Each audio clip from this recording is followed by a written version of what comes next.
Hi, I'm Nick, and I'm a preacher for the Westside Church of Christ in Griffin, Georgia. And I use a lot of words in my job, and that maybe is a part of the reason that this passage sometimes gets me a little puzzled, sometimes a little bit scared. But Jesus says in Matthew chapter 12, verses 36 and 37, I say to you that for every idle word men may speak, they will give account of it on the day of judgment. For by your words you will be justified, and by your words you will be condemned.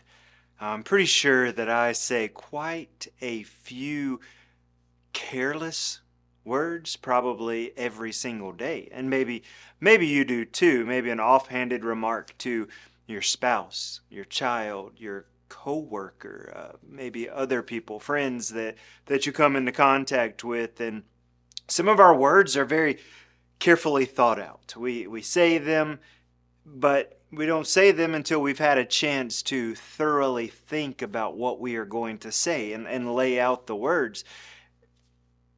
But most of our words, especially in our casual conversations, are not this way. They're not thought out. They're not constructed ahead of time and structured in a certain way.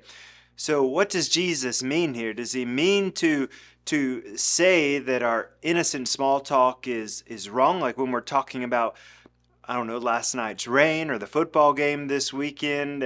I don't think so.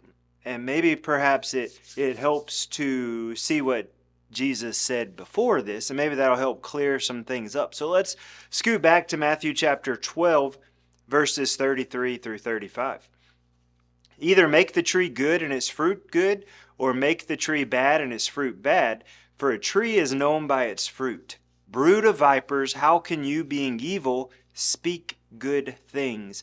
For out of the abundance of the heart the mouth speaks. A good man out of the good treasure of his heart brings forth good things.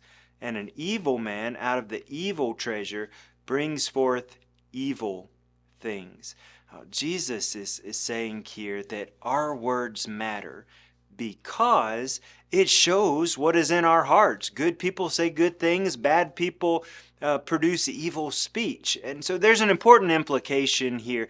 We learn more about the hearts of other people based on their casual conversations that they have.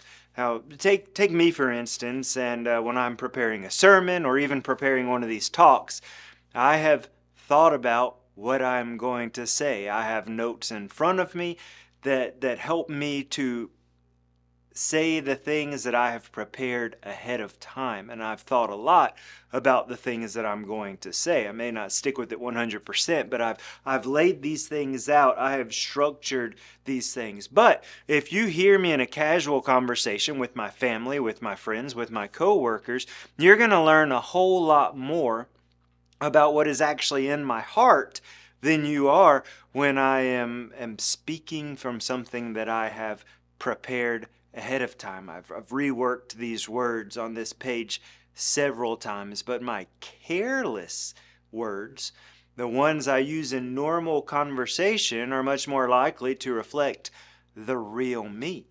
So what about you? Are your words too critical? Do they build other people up? Are they positive or are they negative?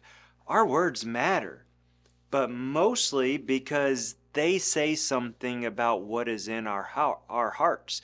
We don't really fix our speech by learning to speak more nicely or be more honest. Our speech gets fixed when our hearts grow closer to Jesus. God cares more about what is inside of us than he does what comes out of us, and that's because what comes out of us is directly linked to what is inside of us.